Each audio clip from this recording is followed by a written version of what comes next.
Une somme colossale, 500 millions d'euros, était sur le point de se volatiliser, de se dissoudre en une fumée âcre et invisible. Au cœur du sanctuaire technologique de Technofrance, les supercalculateurs les plus puissants du pays, des monolithes de silicium et de métal valant une fortune, s'éteignaient un par un, leurs myriades de voyants lumineux clignotant une dernière fois avant de sombrer dans une obscurité définitive. Le bourdonnement incessant de leur puissance, la bande-son habituelle du progrès, avait laissé place à un silence de mort, un silence si lourd qu'il semblait absorber l'air et l'espoir. 50 ingénieurs informaticiens, le fleuron de la nation, l'élite recrutée dans les plus grandes écoles, fixaient avec une horreur glaciale leurs multiples écrans.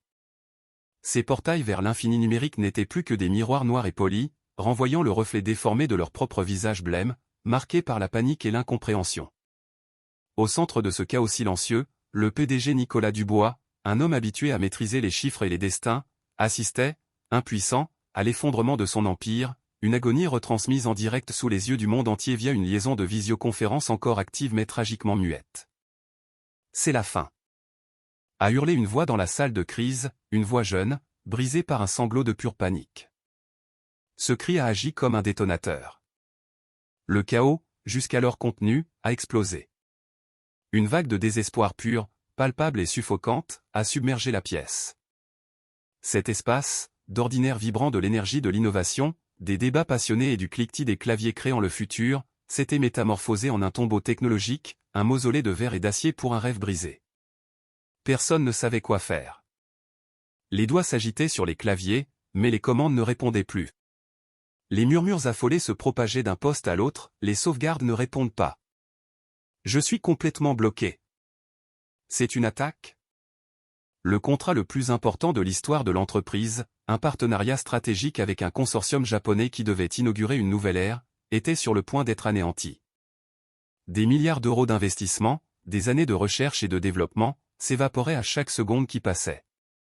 Sur les écrans d'information financière, le cours de l'action Technofrance plongeait déjà, les actionnaires paniqués bradant leurs titres dans une course effrénée pour sauver ce qui pouvait encore l'être. Alors que tout semblait irrémédiablement perdu, qu'une chape de plomb s'était abattue sur les esprits les plus brillants de France, une voix douce, presque timide, s'est élevée, perçant le tumulte et le silence angoissé. « Excusez-moi, je pense que je peux réparer ça. » La phrase flotta un instant dans l'air lourd. Toutes les têtes, une centaine d'yeux écarquillés, se sont tournés comme un seul homme vers la source de cette interruption improbable. L'incrédulité était une chose tangible, suspendue dans l'atmosphère électrique de la salle. Qui osait prononcer de tels mots au milieu de ce désastre? C'était une jeune femme, à peine sortie de l'adolescence, 19 ans peut-être, vêtue d'un simple t-shirt à motif floral et d'un jean usé. Elle se tenait près de la porte de service, tenant à la main une clé USB en plastique bleu, un objet trivial qu'elle brandissait avec la solennité d'un sceptre. Elle était la fille du concierge, cette silhouette fantomatique que tout le monde ignorait superbement chaque jour, celle qui vidait leurs poubelles remplies de gobelets de café et de rêves de grandeur, celle qui nettoyait les traces de leurs longues nuits de travail sur les bureaux en acajou. Ce que cette jeune femme s'apprêtait à accomplir allait non seulement sauver une entreprise, mais aussi réduire au silence les plus grands experts et prouver que le génie le plus fulgurant peut émerger de la personne la plus invisible. Le silence qui régnait désormais dans la salle de réunion panoramique de la tour Montparnasse était assourdissant. Nicolas Dubois, le dos voûté, contemplait les moniteurs inertes comme s'il espérait les ranimer par la seule force de sa volonté. Autour de la gigantesque table de conférence, les 50 meilleurs ingénieurs de France tapaient frénétiquement sur leurs ordinateurs portables, lançant des diagnostics qui se heurtaient tous à un mur numérique. Mais la crispation de leurs mâchoires et la sueur qui perlait sur leurs fronts trahissaient une terreur croissante, celle de l'expert confronté à l'inconnu. « Combien de temps nous reste-t-il » demanda Nicolas, sa voix d'ordinaire si assurée n'étant plus qu'un murmure étranglé par l'anxiété qui lui nouait la gorge. 1h20, répondit Stéphane Mercier, le directeur technique, un homme d'expérience au visage buriné par des décennies de crises informatiques, mais dont les traits habituellement si assurés n'étaient maintenant qu'un masque de défaite. Il essuya son front avec le dos d'une main qui tremblait imperceptiblement. Si nous n'avons pas résolu ce problème avant 16 heures précises, les Japonais annulent le contrat. Ils passeront chez nos concurrents américains. C'est fini pour nous.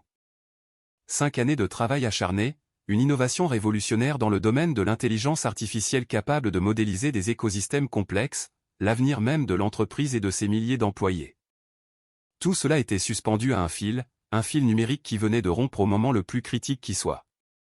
Manon Lefebvre observait la scène depuis un coin de la pièce, près des grandes baies vitrées offrant une vue imprenable sur Paris. C'était l'endroit où elle venait habituellement vider les corbeilles, un rituel quotidien immuable depuis 2 ans. Personne ne lui prêtait la moindre attention. Pour eux, elle n'était qu'un élément du décor, la fille de Jean Dupont, le concierge. Étudiante en 2e année d'informatique à l'école polytechnique, l'une des plus prestigieuses au monde, elle aidait son père chaque après-midi pour financer ses études et soulager le fardeau financier de sa famille.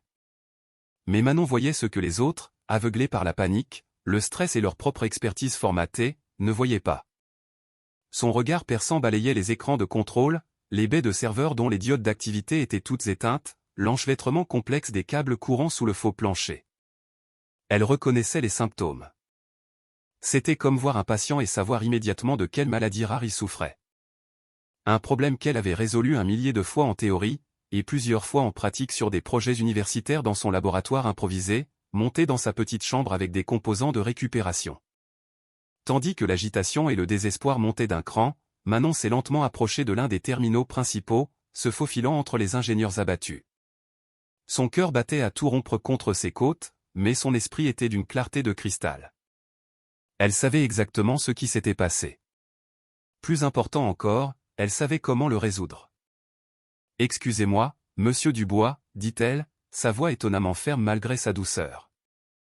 Je peux essayer de réparer. » Il se tourna vers elle, les yeux hébétés, comme s'il avait mal entendu. « Quoi ? » Le problème, répéta-t-elle, un peu plus fort cette fois. « Je pense savoir ce qui se passe. » Un murmure de scepticisme, teinté de mépris, parcourut la pièce. Qui était cette gamine, cette petite femme de ménage, qui osait s'immiscer dans la plus grande crise de l'histoire de la société? Mais dans les yeux de Manon, Nicolas vit quelque chose qui le frappa, quelque chose qu'il n'avait pas vu dans le regard de ses 50 experts, pas de peur, pas d'hésitation, juste une confiance absolue, pure et inébranlable en ses propres capacités. « Vous êtes la fille de Jean ?» demanda Nicolas, un doute mêlé d'une curiosité désespérée dans la voix, la regardant comme s'il la voyait pour la première fois, bien qu'elle ait travaillé sous son nez depuis 2 ans. « Oui, monsieur. Manon Lefebvre. Étudiante à Polytechnique. » Elle prit une profonde inspiration et se lança, son débit devenant rapide et précis. « Je crois que votre système a un conflit de protocole de sécurité qui provoque une boucle de rétroaction infinie sur les serveurs maîtres. » Les 50 ingénieurs se regardèrent, stupéfaits. Stéphane Mercier, l'homme de 50 ans avec 20 ans d'expérience, laissa échapper un rire nerveux et condescendant. « Mademoiselle, avec tout le respect que je vous dois, nous avons ici les meilleurs experts du pays. Si nous n'y arrivons pas, c'est parce que vous cherchez au mauvais endroit, » l'interrompit poliment mais fermement Manon.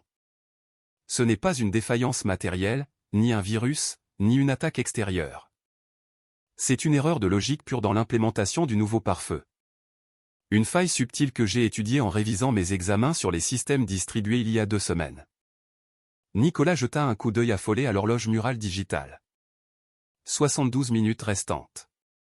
Le temps s'écoulait comme du sable entre ses doigts.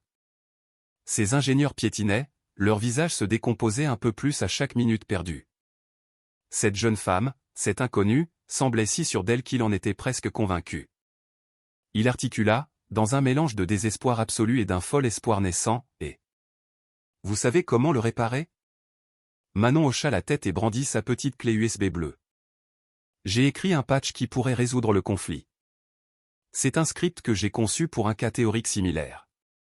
Mais il me faut un accès au serveur maître. » Un silence glacial, encore plus profond que le précédent, tomba sur la pièce. Le serveur maître. Le saint des saints. Le cœur nucléaire de Technofrance. Il contenait tous les secrets commerciaux de l'entreprise, des brevets valant des milliards d'euros, le code source que les concurrents se damneraient pour obtenir. Le chef de la sécurité, un colosse en costume, secoua la tête. Impossible. Personne ne peut accéder à ces systèmes sans une accréditation de niveau 10. C'est la politique. Et gelé, retentit une voix calme depuis l'entrée. Jean Dupont, le concierge, entra dans la pièce, poussant son chariot de nettoyage. Mais il y avait dans ses yeux une lueur de détermination que personne n'avait jamais remarquée. J'ai un accès d'urgence de niveau 10. Ils l'ont donné à tous les concierges après l'incident de l'inondation de l'année dernière. Au cas où il faudrait couper l'alimentation générale.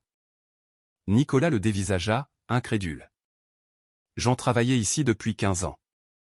Toujours silencieux, toujours poli, toujours invisible. Et maintenant, il découvrait que cet homme humble, qu'il croisait sans le voir, détenait les clés du royaume. Papa, murmura Manon, aussi surprise que les autres. Tu es sûr? Jean regarda sa fille, et toute la fierté du monde se condensa dans son regard.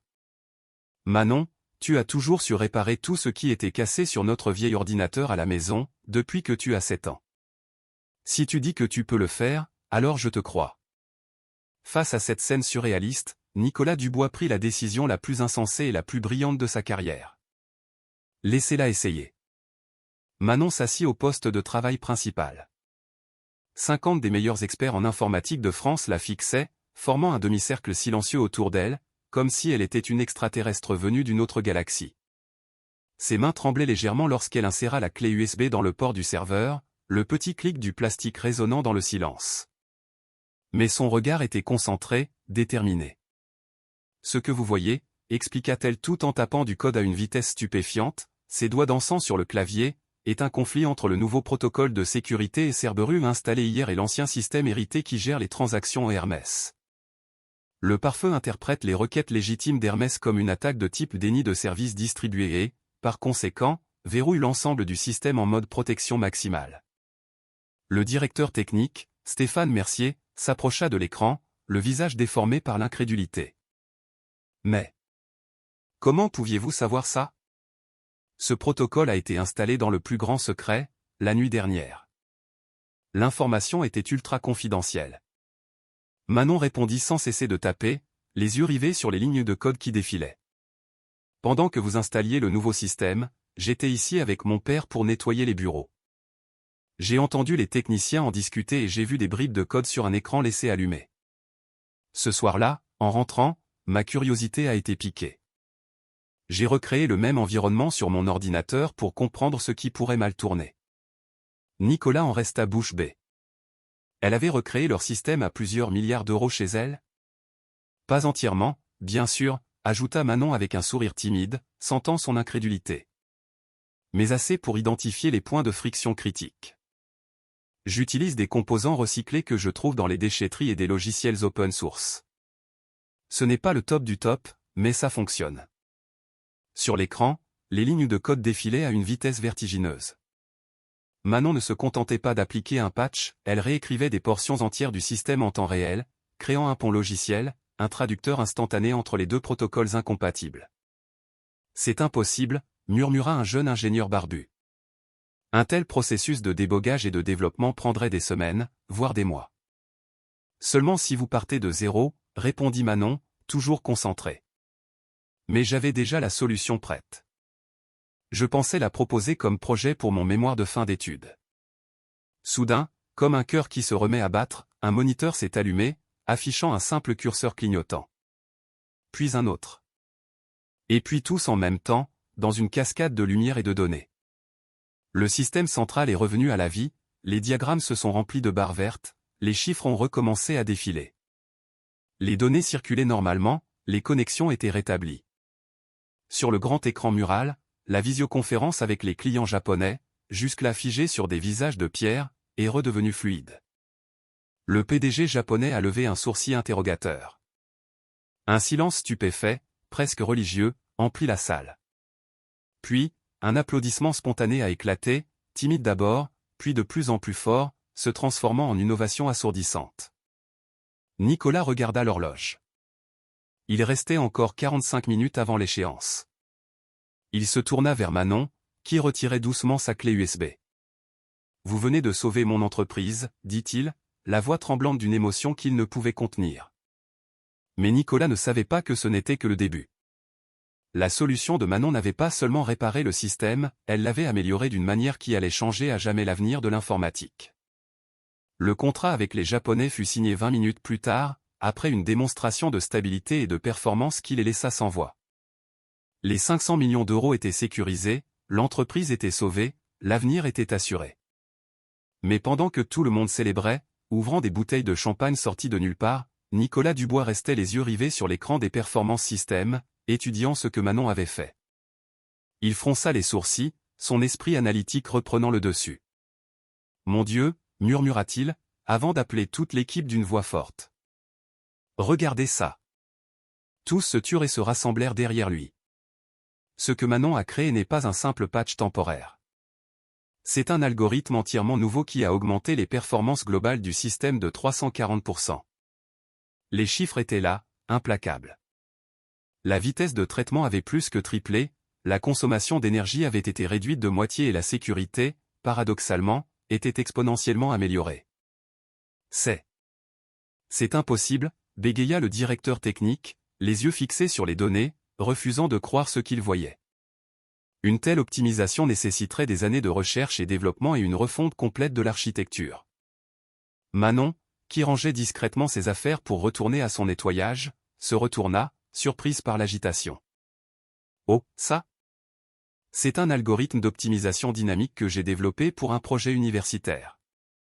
J'ai pensé qu'il pourrait être utile ici. » « Un projet universitaire ? » répéta Nicolas, comme si elle parlait une langue étrangère.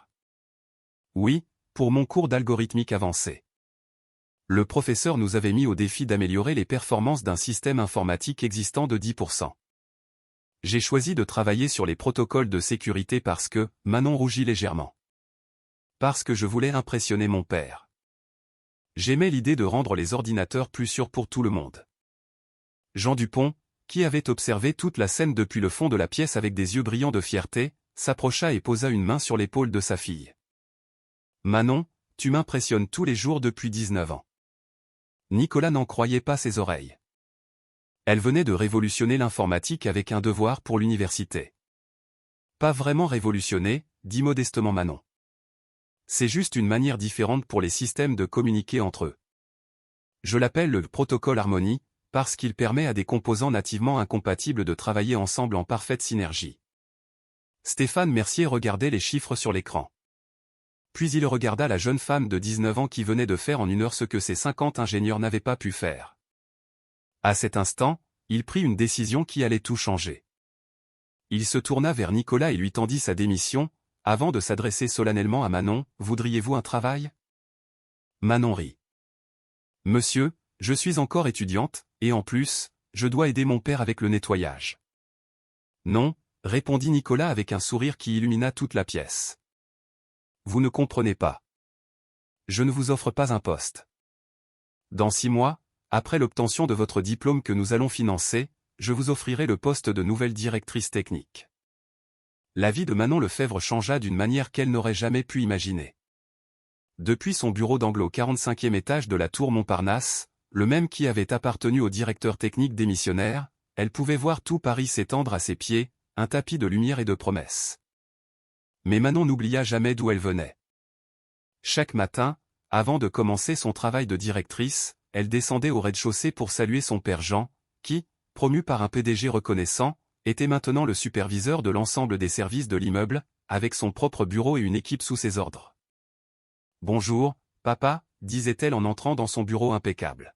« Bonjour, madame la directrice » répondait Jean avec un sourire malicieux qui valait plus que tous les contrats du monde. L'ascension de Manon a transformé toute l'entreprise. Son protocole Harmonie a été breveté et vendu sous licence aux plus grandes entreprises du monde, générant des bénéfices de plus d'1 milliard d'euros la première année. Mais surtout, il a changé la façon dont les gens travaillaient. Manon a institué une politique révolutionnaire, chaque employé de l'entreprise, du concierge au PDG, avait le droit et les moyens de proposer des idées et des initiatives. Elle a créé des laboratoires ouverts où n'importe qui pouvait expérimenter. Elle a mis en place des bourses d'études pour les enfants de tous les employés. Elle a fait de la démocratisation de l'innovation le cœur battant de Technofrance. Le génie, comme elle le disait souvent lors de conférences internationales, ne connaît ni diplôme, ni statut social, ni code vestimentaire. Il ne connaît que la bonne idée au bon moment. Mais tout ne fut pas facile. De nombreux cadres supérieurs lui mirent des bâtons dans les roues, la jugeant trop jeune, trop inexpérimentée. Les médias, fascinés, la dépeignirent comme la Cendrillon de l'informatique, une étiquette qu'elle détestait car elle réduisait son talent et son travail acharné à un conte de fées. Et puis vint le plus grand défi. Une multinationale américaine, TechCorp, un géant prédateur, offrit à Nicolas 2 milliards de dollars pour racheter Technofrance. La seule condition, non négociable, était que Manon parte. Son modèle de management disruptif ne correspondait pas à leur culture d'entreprise. Nicolas devait choisir 2 milliards de dollars, ou la femme qui avait sauvé sa société et l'avait transformée en l'entreprise technologique la plus avancée d'Europe. Sa réponse allait stupéfier le monde des affaires. Dans la salle du conseil au 47e étage, Nicolas Dubois regardait les visages impassibles des dirigeants américains de TechCorp sur l'immense écran de visioconférence. Derrière lui, tout le personnel de direction, y compris Manon, attendait sa décision dans un silence de cathédrale. « Messieurs, dit fermement Nicolas, j'ai entendu votre offre. La somme est, bien entendu, considérable. » Le silence dans la pièce était si total qu'on aurait pu entendre une épingle tomber. Manon sentit son cœur battre la chamade, mais elle garda la tête haute. Elle avait toujours su que ce moment viendrait. « Ma réponse est non, déclara Nicolas.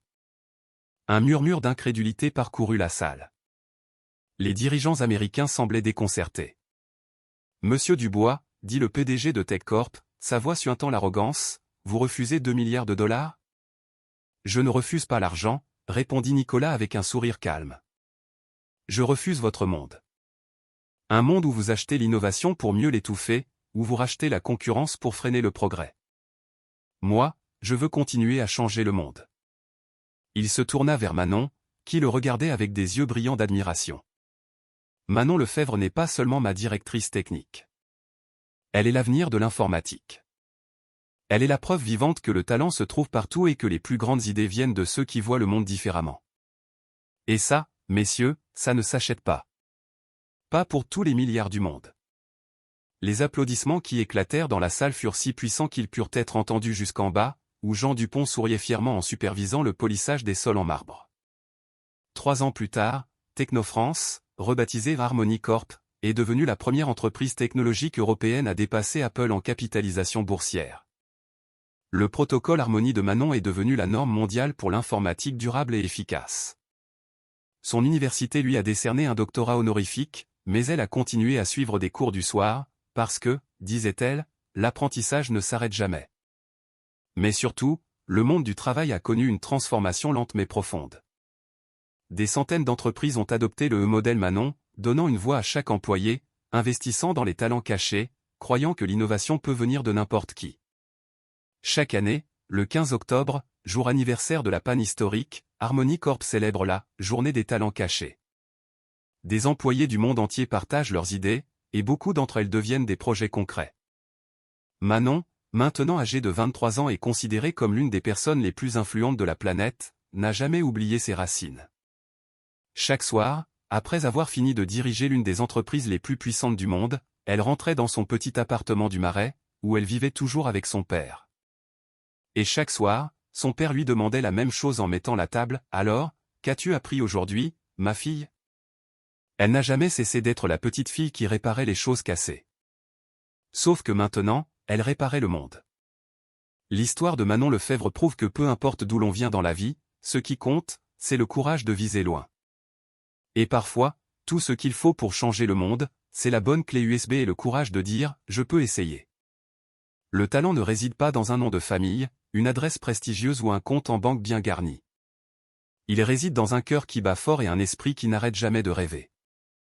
Si cette histoire vous a fait croire au pouvoir du talent et de l'innovation cachée, laissez un like. Abonnez-vous pour plus d'histoires qui célèbrent le triomphe du mérite sur le privilège. Commentez ci-dessous quelle est votre idée révolutionnaire qui pourrait changer le monde. Partagez cette vidéo avec quelqu'un dont le talent caché mérite d'être connu. Et n'oubliez pas, peu importe votre origine sociale ou votre niveau d'études, si vous avez une idée qui peut améliorer le monde, vous avez le devoir de la partager. Vous pourriez être le prochain génie.